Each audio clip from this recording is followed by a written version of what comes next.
Lèvres libres de Serpentine, Slow Witchery Podcast. Je vais parler d'un sujet aujourd'hui qui est un petit peu, qui est un peu hors et dedans, ce que je partage habituellement. C'est le sujet de l'identité du prénom. Alors, je vais évoquer mes noms païens du passé, je vais évoquer le prénom qui m'a été attribué à la naissance et celui que je me suis choisi. Et ce genre de considération, ça va être un petit peu décousu, mais bon, on va dire que je pense que vous avez perçu que quand je suis en roue libre, c'est un peu compliqué. Donc je m'appelle Maxence, mais ça n'a pas été le prénom que j'ai eu à la naissance. À la naissance, en fait, on m'a attribué le prénom de Delphine. Heu, Moi, l'histoire qui m'a été partagée, celle dont je me souviens, même si,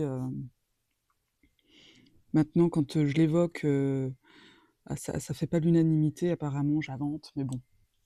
Mes parents, en fait, hésitaient. Mon père voulait m'appeler, Céline et ma mère Nathalie et finalement, ils s'étaient mis d'accord sur Marinette et ma grand-mère, a râlé et du coup, ils ont pris le calendrier et au hasard, ils ont pioché, ils sont tombés sur Delphine et ce prénom, j'ai eu du mal à le même pas à l'habiter, mais à le coloniser. C'est vraiment comme si j'arrivais en terre étrangère, enfin que j'étais en terre étrangère avec ce prénom depuis très longtemps. J'ai beaucoup cherché sur son sens, son origine, je l'ai retourné dans tous les sens comme une boîte mystérieuse et à côté de ça, il y a, tout l'environnement éducatif, la façon dont nos parents nous perçoivent et qui se déforme au fur et à mesure de l'éducation. Ce phénomène où on passe de l'œilleton pour observer de loin à la lentille grossissante quand on est, trop longtemps en compagnie de certaines personnes, on voit plus que leurs défauts et on ne perçoit plus que ce qu'ils voient de nous et pas ce que nous sommes au fond de nous et quand, on a une neurodivergence non diagnostiquée et un long héritage de schémas répétitifs pas forcément très sains, déjà ce premier saut identitaire qui est posé sur moi et qui finalement, n'était pas ne correspondait pas à ce que j'étais au fond de moi. Oui, j'ai essayé de me débattre, assez tôt, assez rapidement avec, sans comprendre pourquoi. Si bien qu'aux alentours de 10-11 ans, j'ai commencé à m'imaginer avec d'autres prénoms et que, il est arrivé durant ma scolarité, notamment au collège, puis plus tard au lycée aussi, que je demande à ce qu'on m'appelle Zoé, Gabrielle, enfin j'ai testé des prénoms. J'ai testé des prénoms comme on teste des chaussures et heu et ça je reviendrai plus tard, parce qu'il faut pas que je perde le fil. Donc et ensuite quand, j'ai, réalisé que le monde païen pouvait se dérouler sur les réseaux, il y a eu, ce nom païen qu'on se choisissait, ou qu'on recevait, ça dépendait, dans quel type, de groupe on se trouve à ce moment-là, si du moins on avait un groupe. Mais, souvent quand on n'en avait pas, qu'on était solitaire ou en groupe, ce nom païen arrivait, assez rapidement sur le tapis parce que quand même ça claque sur un forum d'avoir un nom inspiré et qui évoque, à la fois son cheminement, enfin qui évoque son identité spirituelle, sa façon de pratiquer et si bien au début que moi mon premier nom païen, enfin celui que j'ai utilisé qui était en fait mon pseudo, sur, des forums lesbiens, c'était Iruka, qui veut dire dauphin, donc en japonais, donc là on revient à mon prénom, de naissance et heu et finalement, je suis passée quelques années plus tard, enfin genre 1 an ou 2 après, à Fleur de Sorbier. C'était Rowan Fleur de Sorbier, exactement. Donc, sur les forums, si vous m'avez croisée, bah, c'était moi. Puis par la suite, ça a été Circé et donc Serpentine et hem et c'est resté ensuite Serpentine parce qu'en fait Serpentine, il m'a été attribué par une copine, heu, qui trouvait que c'était mon énergie et et ça a fait sens pour moi, en fait, parce qu'il y a la pierre, il y a l'animal, enfin serpentine, c'est aussi ma façon dont j'avance, je vais à droite, à gauche, je suis curieuse, j'essaie de tout capter. Il faut savoir, les serpents, ils ont un organe de leur langue leur permet de capter les molécules dans l'air pour savoir ce qui se trouve autour d'eux, et j'ai l'impression d'être un peu comme ça, aussi. C'est-à-dire de dépasser le cadre de la perception pour être dans une forme peut-être de perceptude, et c'est intéressant. Donc Serpentine, ouais, c'est resté puisque j'ai laissé tomber Circé, et Serpentine, donc c'est, comme ça que je suis arrivée à mon blog, et c'est vrai qu'il y avait, ce lèvre libre de Serpentine qui était là depuis le début, donc elle m'a confirmé que Serpentine, c'était quelque chose qui faisait sens, et donc maintenant sur le blog, c'est Maxence Serpentine. Donc cette construction du nom païen était une façon de trouver ma vraie nature, sans me mouiller, dans le monde séculier, et à côté de ça, j'avais cette crispation à chaque fois que j'entendais Delphine, et je ne supportais pas, comme, je ne supportais pas qu'on diminue ce prénom parce que j'avais déjà tellement, tellement, tellement de mal à l'habiter, à en accrocher la substance, que si on le raccourcissait, ça me donnait encore moins d'espace, et je pense que c'est vraiment alors, hem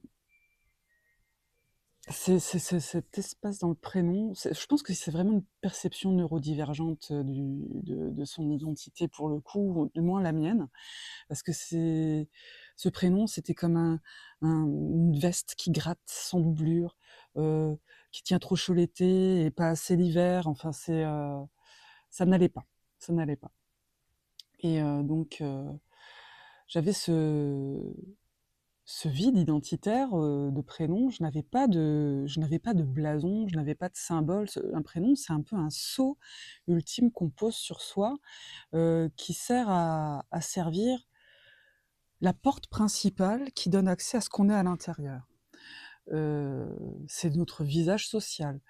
Moi, je remercie beaucoup, parce que c'est ça, dont je voulais parler, je remercie beaucoup, en fait, tous les partages des personnes trans sur la façon où j'habite en campagne, donc on entend un tracteur au loin, c'est possible.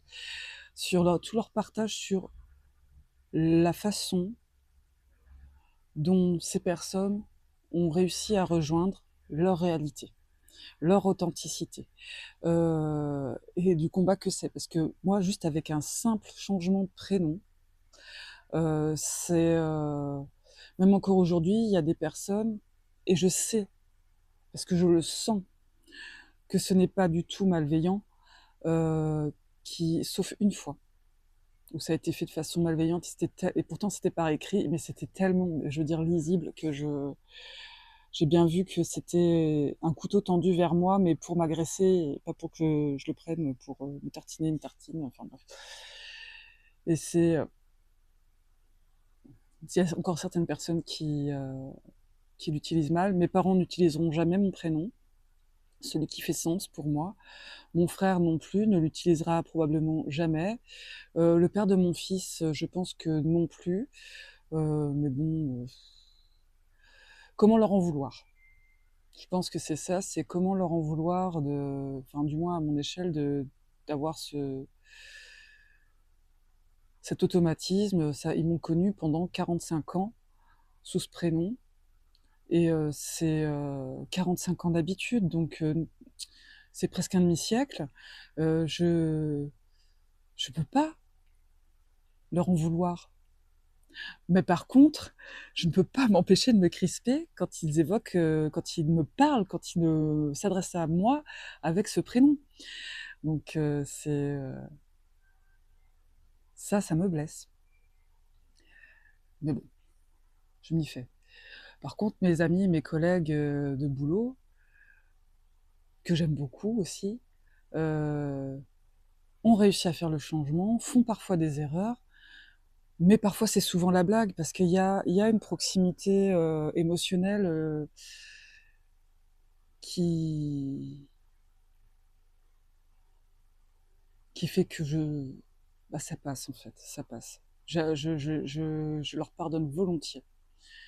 Parce que c'est compliqué quand on a quelqu'un qui change, de s'ajuster. On- C'est le temps de rentrer dans l'eau, en fait, quand on va se baigner pour la première fois l'été et que, ouh, elle est fraîche.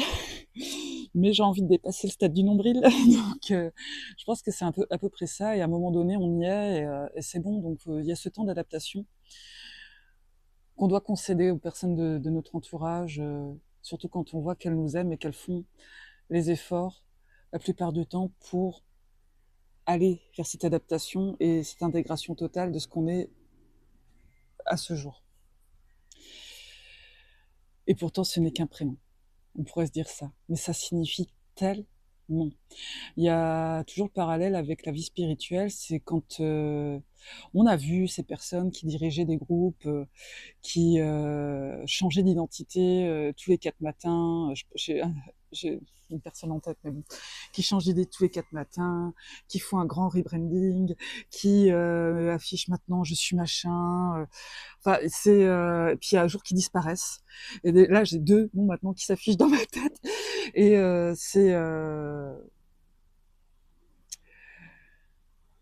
j'entends qu'on ait parfois besoin de changer d'identité, d'ajuster plutôt son visage social, son saut identitaire.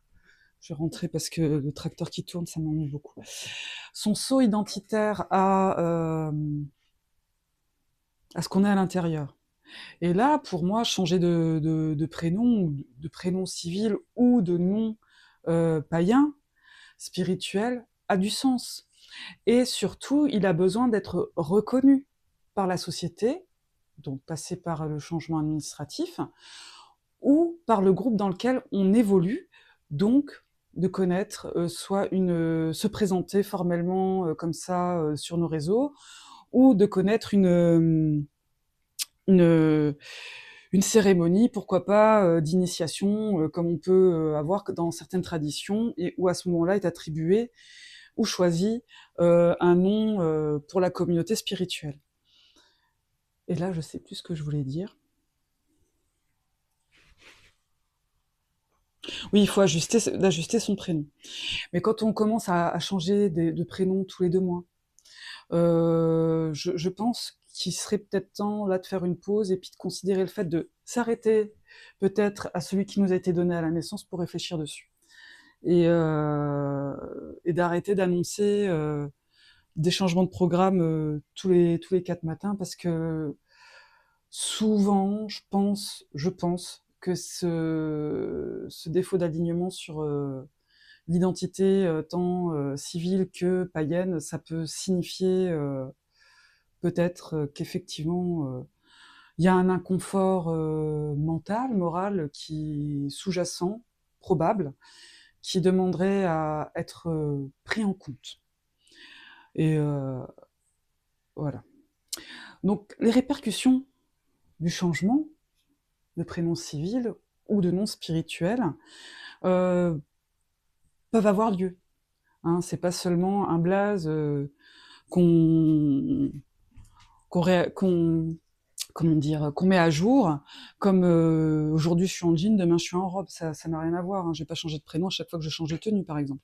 C'est à peu près ça l'idée que je souhaite évoquer. Et à ce titre, trouver vraiment son prénom, celui qui va qui va allumer nos tripes. Euh, le prénom dont on tombe amoureux, amoureuse, c'est difficile à croiser. Alors, la plupart du temps, les personnes ou ne se posent pas la question ou sont satisfaits de leur prénom, mais il n'empêche qu'avec le métier que j'exerce aujourd'hui, je me rends compte qu'il y a beaucoup de femmes, pas tant d'hommes, mais beaucoup, beaucoup de femmes qui, sur leur carte vitale et leur carte d'identité, ont un prénom de naissance, mais qui ne l'ont jamais utilisé. C'est comme ça qu'on a des Geneviève qui s'appellent Cathy, qu'on a des Marie-Noël qui s'appellent finalement Henriette. Enfin, des exemples farfelus hein, que j'invente, hein. Mais enfin qui sont quand même identiques à ce que je peux croiser, mais comme je refuse d'associer des prénoms que je connais, enfin bref, voilà. Mais c'est pour vous donner l'idée, c'est on connaît de ces personnes qui n'ont pas été jusqu'au bout de la démarche, mais toute leur famille, leur environnement professionnel, si elles ont exercé un métier, les connaissent sous ce prénom d'usage, qui finalement leur véritable identité, parce que c'est souvent des personnes quand, elles arrivent à un comptoir administratif, on leur rappelle finalement que leur prénom civil attribué à la mairie, c'est, Marie-Paul ou Morissette, par exemple. Donc, et à chaque fois, c'est un choc pour elles. Elles sont toujours très surprises, elles comprennent pas que ça n'a pas fait, mais bon, en même temps, elles sont peut-être pas non plus au jus que maintenant, on peut faire des démarches en ce sens-là. Donc, quand j'ai enfin croisé mon prénom, Maxence, donc, j'ai pas réfléchi si c'était, comment dire, un prénom connoté masculin ou féminin, parce que de toute façon, l'autre prénom que j'aimais, c'était Estève, et on est dans cette même dynamique où, comment dire, c'est un prénom qui est attribué à des garçons, en général, Estève. C'est magnifique, Estève, pour une fille, mais je sais pas s'il en existe. Enfin bon, bref, Maxence, c'est à connotation masculine, mais il faut savoir qu'au départ, c'est un prénom féminin, quoi. Avant qu'il soit devenu mixte, et puis maintenant plus que masculin. Donc, bah, ça a eu un impact sur moi de changer de prénom. Euh, c'est un des agents. Bah, décidément, il a décidé de me gâter, le voisin, là. C'est chouette, il passe avec son chapeau de paille, là, c'est sa tête qui dépasse du muret, parce que j'ai un petit jardin à côté. Ça a eu une incidence sur moi, en fait, ce prénom, puisque ça a signé cette transition dévotionnelle que je suis en train de vivre. Ça a été un des signes qui a participé à cette épiphanie sur mon chemin spirituel. Maxence, ça veut dire la plus grande. Et j'ai appris dernièrement, en plus, que Dionysos était associé aussi au dauphin, qui est la signification de mon précédent prénom. Donc, enfin, pour moi, c'est rassurant d'avoir eu ce prénom-là, mais il fait partie de mon passé. C'était mon moyen pour arriver jusqu'à là, quoi, tout simplement. Donc, je pense qu'il y a vraiment une question sur comment résonnent aussi nos non-païens. Oh, j'arriverai pas. Nos non-païens. Et ce qu'ils transmettent de nous à l'extérieur, que quand on les entend prononcer, est-ce que c'est un montage? Est-ce que ça donne une impression fausse? Est-ce que ça donne le sentiment d'être simplement dans une performance d'acting, hein, pour reprendre un terme anglophone, quand on nous attribue ce prénom? Il y a pas mal de personnes, et j'avais pu échanger aussi là-dessus avec un praticien, qui maintenant se fait plutôt appeler par son prénom de praticien que par son prénom civil. Et ça, et ça, il ne se pose même plus la question, il se présente sous ce prénom, son prénom spirituel. C'est à quel moment notre pratique, elle rejoint notre réalité aussi, enfin notre réalité civile, hein. Il y a cette question-là aussi. Mais moi, je trouve qu'il y a vraiment un dossier sur le prénom. C'est ce changement que j'ai fait, c'était aussi pour me rejoindre, faire coïncider toutes mes pratiques, tous mes vécus sous une même bannière.